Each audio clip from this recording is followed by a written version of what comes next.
So it's the 1800s, and you're not feeling so great. You've been doing a lot of hard labor for very little money, and your body is aching. But then you see a crowd of people all gathered around listening to a man named Clark Stanley, or as he called himself, the Rattlesnake King. You hear Clark tell the crowd about this incredible medicine he's discovered that can not only relieve muscle pain, but sprains, bruises, sore throats, frostbite, insect bites, and many more different ailments. People in the crowd are queuing up to buy his snake oil medicine, and so, desperate for some pain relief, you go and buy a bottle for yourself and take a drink. Welcome to the story of Clark Stanley, the original snake oil salesman.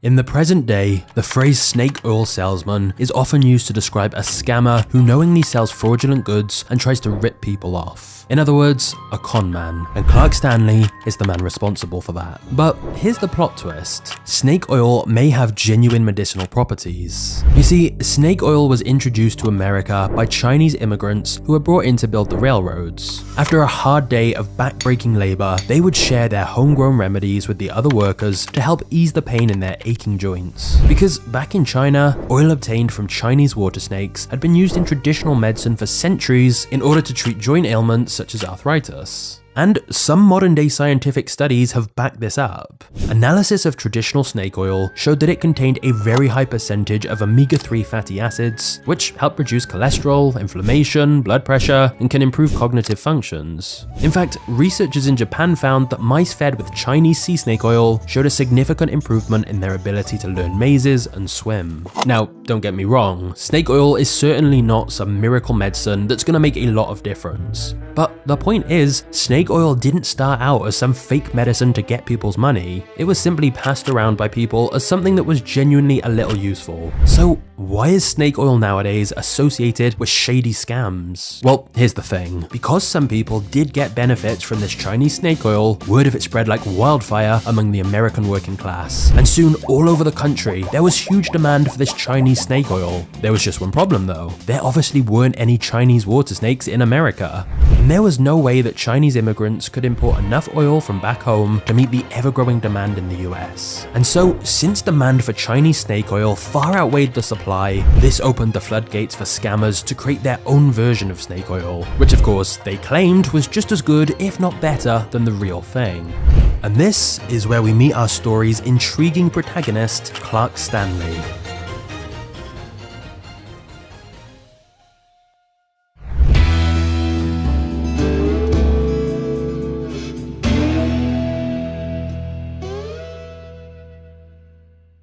Clark Stanley, the self-proclaimed Rattlesnake King, said that he came from Texas. Clark claimed that whilst working as a cowboy for over a decade, he'd spent a good chunk of the 1880s with the Hopi tribe in Arizona, and they liked him enough to entrust him with the secret knowledge of how to make their special snake oil medicine, which he then improved to turn it into the most potent snake oil on the market. It was a good story, but it was just a story. Nobody ever confirmed any of this, and there's absolutely zero evidence of it. What's more likely is that Clark had simply heard that there was high demand in America for this Chinese snake oil and thus created his own fake version using rattlesnakes instead, which were much more readily available in America, and then created a backstory to make it sound good. But despite having no medical evidence to back up his claims, Clark proudly told everyone he met that if you suffered from joint pain or countless other ailments, then a bottle of Clark Stanley's snake oil liniment was guaranteed to soothe you.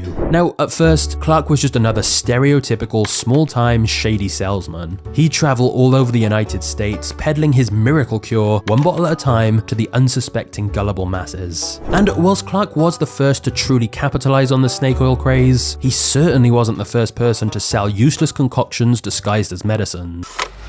Before we get to the next part of the story, have you guys noticed an increase in scams lately? That's why today's sponsor is Aura, an all-in-one security tool. Firstly, Aura protects you from scammers and hackers by scanning the internet to find if criminals are selling your personal info. I saw firsthand how it even scrapes the dark web to find out what personal data of yours is out there. Aura also protects your device from viruses and malware, and it even has a VPN to help keep your data and browsing history private. For me personally, it's helped cut down on the amount of spam I get, as they automatically opt you out of data brokers listing your information. Plus, Aura has more features like their password manager and real-time fraud protection. So basically with Aura, you don't have to pay for loads of different security apps. And if you sign up right now using my link below, Aura will give you a 2-week free trial, and you'll be shocked at how much of your private info Aura finds exposed. So let Aura do the hard work of keeping you safe online. Go to aura.com/magnates to start your free trial, or just click the link in the description or scan this QR code.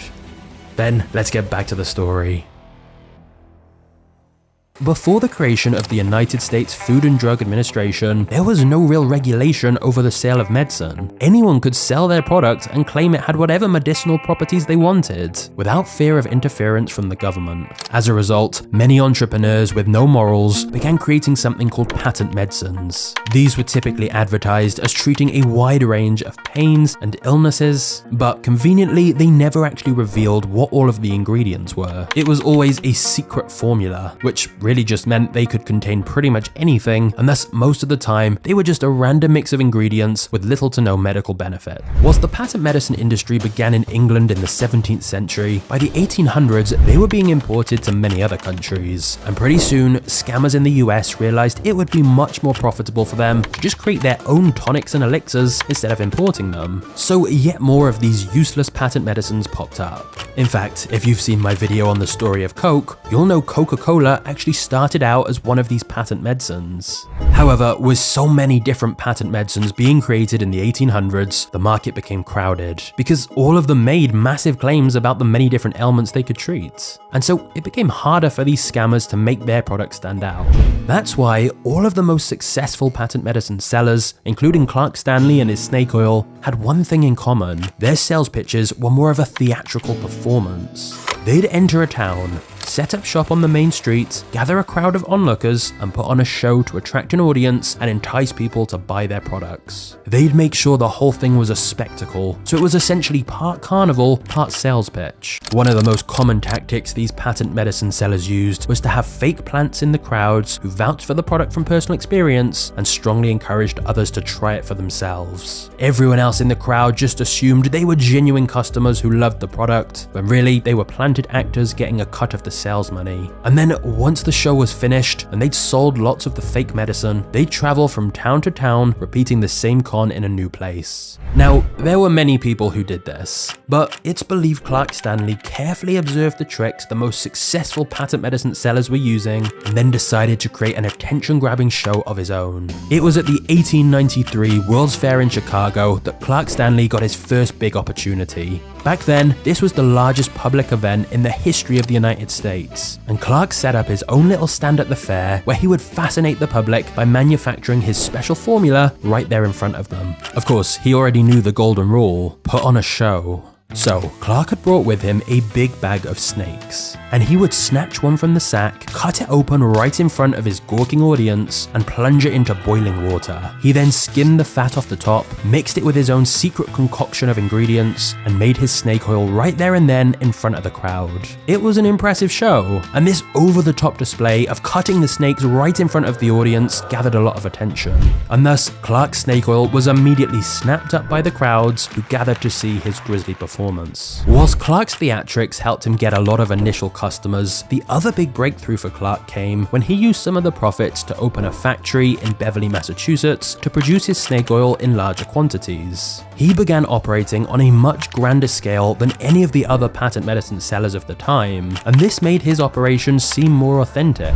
By 1901, Clark had become the largest snake oil salesman in the country and had one of the most popular products on the market, and so he opened an even bigger manufacturing manufacturing plant. In fact, his product had become so popular that Clark had to contend with knockoffs that purposely tried to imitate the look of his bottle. Clark warned everyone not to be taken in by such worthless imitations sold by shady traveling salesmen and street vendors. The irony, of course, is that this is exactly how Clark himself started out. But as bizarre as it may seem, Clark had done such a good job of marketing his fake snake oil that people were now making fake versions of his product. But despite the imitators, life was good for Clark Stanley, and his business was booming. At least, it was as long as he didn't have to actually prove any of these claims he was making.